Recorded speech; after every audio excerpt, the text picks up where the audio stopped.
Hello student, e learning class में आपका स्वागत है। और आज हम कर रहे हैं हिस्ट्री का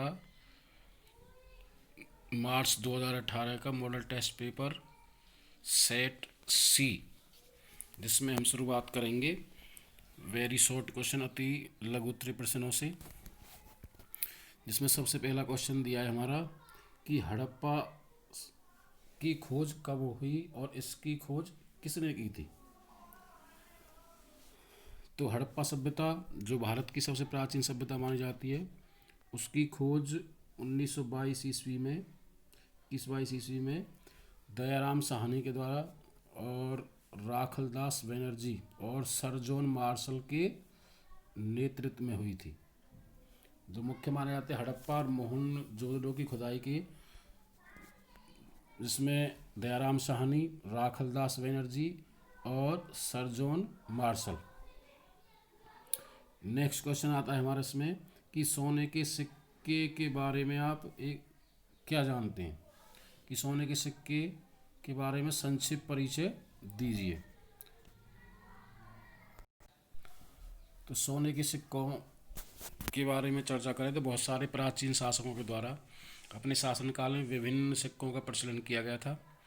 और ये सोने, चांदी, तांबे के सिक्के होते थे और इन पर विभिन्न जानवरों, पशु पक्षियों और शासक या राजा रानियों के चित्र अंकित होते थे।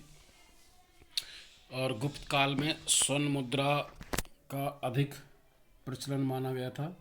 गुप्त काल के अंतर्गत सोने की मुद्रा ज़्यादा प्रचलित थी। इसके अतिरिक्त इस मुद्रा में कलात्मकता का भी आधिपत्य था। उस समय जारी की गई स्वर्ण मुद्रा को दिनार के नाम से जाना जाता था। और इन मुद्राओं के निर्माण में कुषाण वंश द्वारा प्रयोग की गई स्वर्ण की मात्रा तुलनात्मक रूप से बहुत कम थी।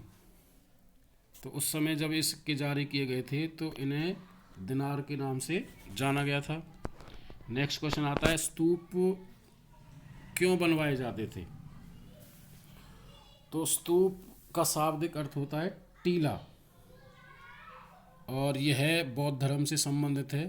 और जिस क्षेत्र में इनका निर्माण किया जाता था उसके अंदर एक गर्भगृह होता था, जिस गर्भगृह के अंतर्गत महात्मा बुद्ध के अवशेषों जैसे उनकी अस्थियां, दांत और नाखून आदि या उनके द्वारा प्रयोग किए गए सामान को उस स्थान पर रखा जाता था, जिसे बौद्ध धर्म में स्तूप के नाम से जाना जाता था। और ये क्षेत्र बौद्ध स्थान के पवित्र क्षेत्र माने जाते थे। यहाँ पर बौद्ध धर्म के लोग पूजा करते थे। ऐसे कह सकते हैं उल्टा कटोरा, जो स्तूप का आकार है वो उल्टा कटोरा, इसके चारों ओर रेलिंग होती थी और परिक्रमा पथ होता था। नेक्स्ट क्वेश्चन दिया है हमारा, जोगी कौन थे। तो जोगी एक हिंदू समुदाय है और जो उत्तर भारत और सिंध क्षेत्र में पाया जाता है उसे जोगी के नाम से जाना जाता है। और ये लोग दक्षिण भारत राज्यों कर्नाटक, आंध्र प्रदेश और तमिलनाडु और केरल में प्राचीन उत्तर प्रवासियों की संख्या कम है। इन्हें नाथ जोगी या रावल के नाम से भी जाना जाता है।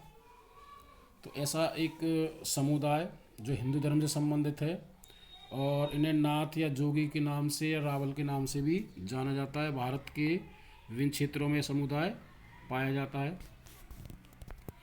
नेक्स्ट क्वेश्चन दिया है इसमें हमारा, अकबर के दीन इलाही के बारे में आप क्या जानते हैं।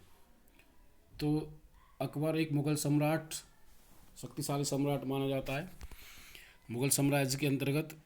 और अकबर के द्वारा दीन इलाही धर्म की स्थापना 1582 ईस्वी में की गई थी। और इसमें अकबर के द्वारा जितने भी धर्म थे उनमें जितनी अच्छी बातें थी उन सभी बातों को इसमें इकट्ठा किया गया था, जिसे दीन इलाही का नाम दिया गया। और इस धर्म को मानने के लिए अकबर ने किसी भी व्यक्ति को या किसी भी धर्म के लोगों को किसी प्रकार से बाध्य नहीं किया था। नेक्स्ट क्वेश्चन आता है हमारा, पूना पैक्ट के बारे में आप क्या जानते हैं?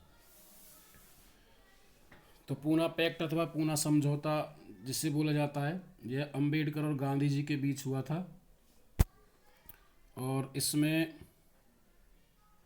भीमराव अंबेडकर और गांधी के मध्य यरवड़ा सेंट्रल जेल में 24 दिसंबर 1932 को हुआ था। इस समझौते के अनुसार निम्न वर्ग के लोगों को आरक्षण प्रदान किया गया था, जिसे पूना पैक्ट के नाम से जाना जाता है। नेक्स्ट क्वेश्चन है, साइमन कमीशन का कांग्रेस ने विरोध क्यों किया था? तो साइमन कमीशन क्या था? अंग्रेजों के द्वारा नियुक्त किया गया एक संगठन, जिससे के अध्यक्ष सर जॉन साइमन थे, और इसलिए इसे साइमन कमीशन के नाम से जाना गया था। और इसमें 7 सदस्य थे, और वो भी सभी क्या थे? अंग्रेज। और ये भारत में 1919 में किए गए सुधारों का पता लगाने के लिए इसका निर्माण किया गया था। 1927 में इसका गठन हुआ, और 1928 में भारत आया, और भारत में आने के बाद भारत के लोगों के द्वारा इसका विरोध किया गया था, और वापस जाओ के नारे लगाए गए, और काली झंडियों से इसका विरोध प्रदर्शन किया गया। नेक्स्ट क्वेश्चन आते हैं स्टूडेंट इसमें वस्तुनिष्ठ, जिसमें सबसे पहला क्वेश्चन दे रखा है हमारा कि हड़प्पा संस्कृति के लोग निम्न में से किस धातु से अनभिज्ञ थे? तो हड़प्पा के लोग तांबा और कांसे का उपयोग भी करते थे। इसके अलावा इसका जो राइट आंसर है आता है लोहा। लोहे से हड़प्पा सभ्यता के लोग अनभिज्ञ थे। लोहे के बारे में उन्हें किसी प्रकार कोई जानकारी नहीं थी। नेक्स्ट क्वेश्चन दिया कि एकलव्य कथा का संबंध किस ग्रंथ के साथ है? तो एकलव्य की जो कथा है उसका जो संबंध है वो महाभारत से।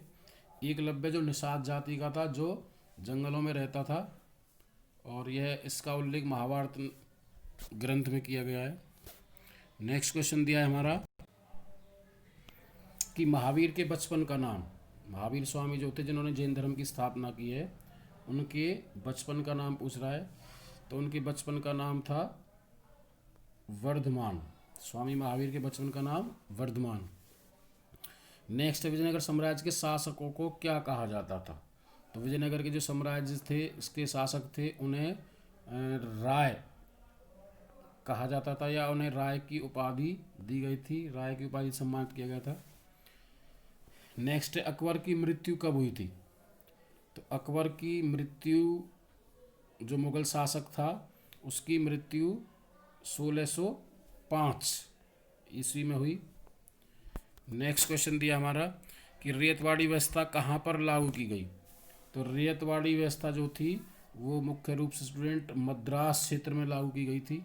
दक्षिण भारत का एक राज्य, प्रेसिडेंसी शहर, जिसे चेन्नई के नाम से जाना जाता है। नेक्स्ट है, ब्रिटिश संसद ने 5वीं रिपोर्ट कब प्रस्तुत की? तो ब्रिटिश संसद के अंतर्गत 5वीं रिपोर्ट 1813 ईस्वी में पेश की गई थी, और इसे 5वीं रिपोर्ट का नाम इसलिए दिया गया क्योंकि इससे पहले 4 रिपोर्टें और प्रकाशित हो चुकी थी, इसलिए इसे 5वीं रिपोर्ट के नाम से जाना गया है। नेक्स्ट दिया है हमारा, भारत के लिए नए समुद्री मार्ग की खोज किसने की थी? तो भारत की सबसे पहले जो खोज की थी भारत के समुद्री मार्ग की, तो वो थे हमारे वास्को डी गामा। कोलंबस की बात करें तो इसकी कोलंबस के द्वारा अमेरिका की खोज की गई थी। नेक्स्ट आता है इसमें, स्वराज पार्टी का गठन किसने किया था? तो स्वराज पार्टी का जो गठन था वो CR दास के द्वारा किया गया। और अगला क्वेश्चन आता है स्टूडेंट लास्ट, कि स्वतंत्र भारत के प्रथम गवर्नर जनरल कौन थे? जब देश आज़ाद हुआ था तो उस समय अंतिम गवर्नर जनरल कौन थे? हमारे लॉर्ड माउंटबेटन। इनके शासनकाल में देश का बंटवारा हुआ था, देश 2 टुकड़ों में बंट गया था, हिंदुस्तान और पाकिस्तान। तो स्टूडेंट आज के लिए इतना ही काफ़ी। थैंक यू, धन्यवाद।